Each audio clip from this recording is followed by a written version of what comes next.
beaucoup de dégâts. Mais vous nous faites peur quand vous dites ça. Oui, que ce soit un maréchal qui dise que ceux qui sont en face... Il faut avoir peur. On n'a pas, jusqu'à aujourd'hui, on n'est pas arrivé à maîtriser totalement sur le terrain Boko Haram. Même si nous avons créé la force multinationale mixte, je suis désolé de dire que la force mixte multinationale n'a pas suffisamment fait le travail pour nous permettre d'endiguer ce mal. Comment ça s'explique, la force multinationale? C'est le manque de coopération? Ce n'est pas une question de coopération, c'est une question de conception, c'est une question aussi des opportunités sur le terrain à le faire. Bonjour, nous recevons aujourd'hui le président Idriss Déby Itno, aujourd'hui maréchal, depuis quelque temps. Nous sommes dans son palais ici, en N'Djamena. Bonjour, monsieur le président. Bonsoir. Alors, doit-on dire président ou doit-on dire maréchal aujourd'hui? Vous pouvez dire président ou maréchal. Pourquoi être devenu maréchal alors que vous aviez déjà tous les titres? On vous a vu en costume de général, d'un coup maréchal. Qu'est-ce qui se passe? Ça ne vous suffisait pas, général? Je suis de formation un soldat. Ce n'est un secret pour personne. Je n'ai jamais demandé à être maréchal. Comment ça? La représentation nationale a décidé. Et je suis amené à accepter le choix de la représentation du peuple. Alors lorsque vous dites ça, vous savez qu'à l'étranger, les gens se disent ça y est, il se met à faire comme Bokassa, comme Mobutu Sese Seko. Non, ne faites pas de comparaisons de ce qui ne se compare pas. Mais qu'est-ce que ça vous apporte de plus? Vous avez tous les honneurs déjà. Non, c'est une dignité en fait, disons. Ce n'est pas maréchal, ce n'est pas un grade, c'est une donc, sorte de dignité qu'on accorde à une personnalité qui a une histoire, en fait, disons, dans le fait des armes, ou pour la nation, n'est-ce pas? Donc, moi, je suis un soldat, je n'ai pas demandé à être maréchal. Et signé par moi-même être maréchal, ça aurait été très facile, comme Bokassa l'a fait, comme Bokassa qui s'est intronisé. Ça aurait été très facile. Je n'ai pas demandé. Je n'ai pas demandé. C'est la représentation nationale qui a décidé, n'est-ce pas? Donc, j'ai accepté, évidemment, leur décision. Alors, ce titre de maréchal, cette distinction de maréchal, vient juste quelques semaines après que vous soyez descendu sur le terrain pour combattre Boko Haram. Or, on sait qu'il y a quelques jours encore, Boko Haram frappait ici même au Tchad, tuant une dizaine de civils. Est-ce que c'était une réponse à ça? Quel est le résultat de la lutte contre Boko Haram, vous qui êtes descendu sur le terrain en uniforme, ça faisait longtemps? Ne vous étonnez pas, nous aurons encore affaire avec Boko Haram pour longtemps. Pour longtemps. Pourquoi? Les incursions qui se font vont continuer. Boko Haram va continuer ses activités dans ce bassin conventionnel de la Tchad. Ce qui n'est pas étonnant. Mais nous, on avait espéré que lorsque vous descendriez sur le terrain, le patron de Boko Haram, Chekou, serait arrêté et qu'on en aurait fini avec. Qu'est-ce qui fait que ça soit si difficile d'en finir? Mon objectif n'était pas d'arrêter une personne ou bien une personnalité quelconque de Boko Haram. Mon objectif, c'est de nettoyer sur le territoire tchadien la présence de Boko Haram. C'est ce que j'ai fait. Mais ils continuent de tuer ici.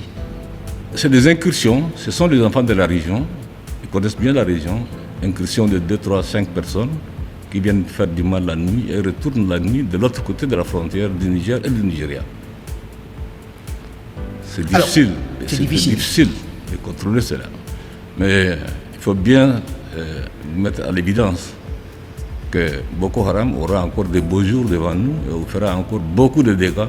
Beaucoup de dégâts. Mais vous nous faites peur quand vous dites ça. Oui, que ce soit un maréchal qui dise que ceux qui sont en face... Il faut avoir peur. On n'a pas, jusqu'à aujourd'hui, on n'est pas arrivé à maîtriser totalement sur le terrain Boko Haram. Même si nous avons créé la force multinationale mixte, je suis désolé de dire que la force mixte multinationale n'a pas suffisamment fait le travail pour nous permettre d'endiguer ce mal. Comment ça s'explique, la force multinationale? C'est le manque de coopération? Ce n'est pas une question de coopération, c'est une question de conception, c'est une question aussi des opportunités sur le terrain à le faire. Je pense que c'est cela qui a manqué. C'est une question aussi de coordination. Alors, dans cette lutte contre Boko Haram, on vous a accusé il y a peu d'avoir fait assassiner des gens qui n'étaient pour rien, que les 44 personnes ou 42 qui sont décédées dans les prisons ici n'étaient pas des combattants de Boko Haram. Alain Foucault, ne prend pas les gens ce que les organisations internationales disent sur le continent africain et autres. Si je voulais les tuer, je les laisserais là-bas sur le terrain.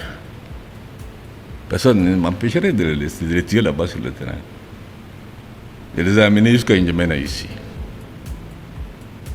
Il y a une enquête qui a été donc faite par l'institution qui est chargée des droits de l'homme. Un certain nombre de personnes ont été mises en cause. La justice a ouvert une poursuite judiciaire. Attendons maintenant que la justice fasse son travail.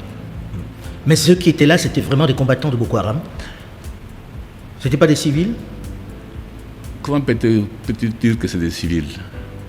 Des gens qui ont armes à la main, on a pris sur le terrain, dire que c'est des civils. Alors, l'armée tchadienne n'a pas cette habitude de tuer des civils dans toutes les opérations que l'armée a eu à mener. C'est notre histoire, c'est l'histoire de l'armée nationale tchadienne, il faut le savoir. Ce n'est pas dans sa tradition? Non. Alors, la grande question ici, c'est encore la Libye.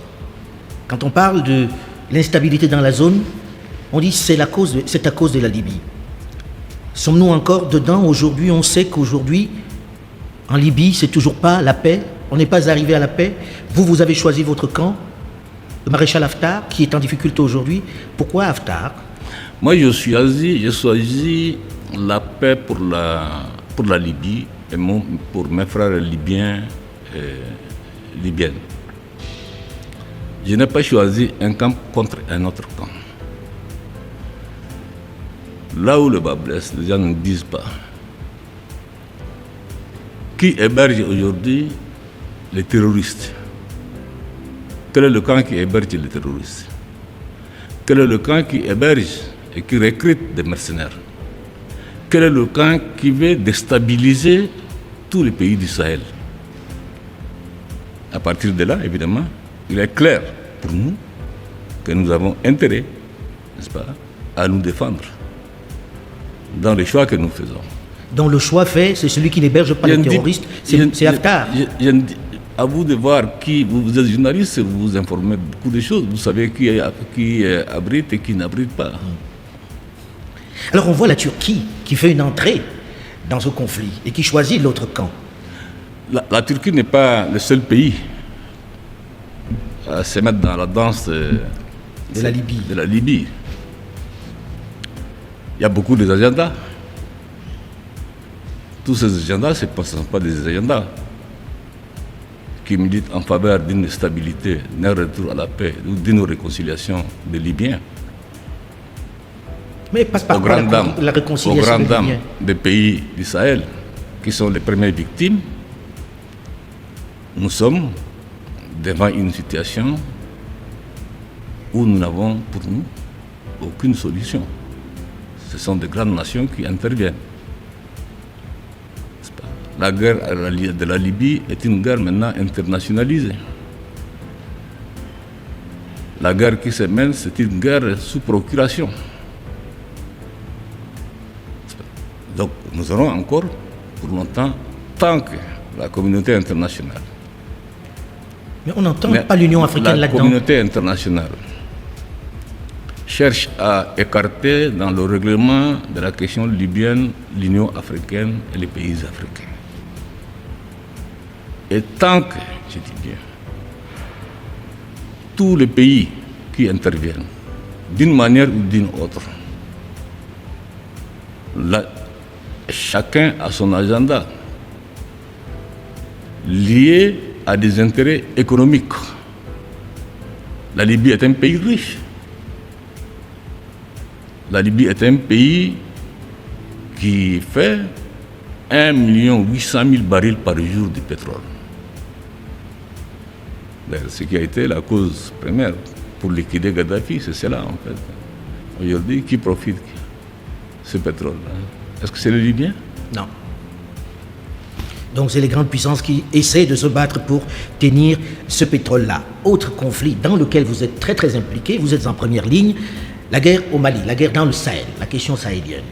On sait que l'armée tchadienne, qui est très respectée, qui a été très efficace sur le terrain, a fait un grand travail sur place. Vous aviez promis, Monsieur le Président, d'avoir une armée entre les 3 frontières. Il y a quelque temps, le président Macron on a posé la question au président Macron de savoir quand est-ce que cette armée transfrontière va s'installer. Il lui disait peut-être que vous avez des problèmes à l'intérieur et que ce n'est plus dans votre agenda. Y aura-t-il une armée là-bas et comment sera-t-elle financée? Pour simplifier les choses, qui a créé la force de G5 Sahel? C'est la France? Non. Les 5 pays, nous avons fait un sommet ici en Yémen. Nous avons parlé de la création de cette force-là. Le deuxième sommet, nous l'avons fait à Nouakchott. Et nous avons créé la force G5 Sahel, dont le Tchad est membre. Le Tchad et le Niger ont le fuseau ouest, la frontière avec la Libye. Évidemment, le commandement du G5 Sahel, s'il trouve nécessaire de déployer l'unité tchadienne, c'est les 3 frontières. C'est le commandement de décider de le faire. Nous avons mis à la disposition du G5 Sahel 2 bataillons. Un bataillon qui est à Our, donc au nord, à la frontière avec le Niger, et un bataillon qui devrait partir en principe pour la zone des 3 frontières. Mais avec la dernière incursion meurtrière de Boko Haram, j'ai jugé utile d'engager ces bataillons dans le combat contre Boko Haram. Et il a eu évidemment, c'était une unité qui était déjà à l'intérieur du Niger, que nous l'avons fait recueillir pour le besoin de la cause. Donc nous sommes en plein préparatif de notre bataillon qui va mettre sur pied et qui va être équipé. Sur les 3 frontières, sur la zone des 3 frontières. Oui, et qui va donc regagner la zone des 3 frontières. Mais ne vous étonnez pas, il y a des problèmes sérieux qu'il faut régler au niveau de cette zone de la frontière Mali, Niger et puis le Burkina. Des problèmes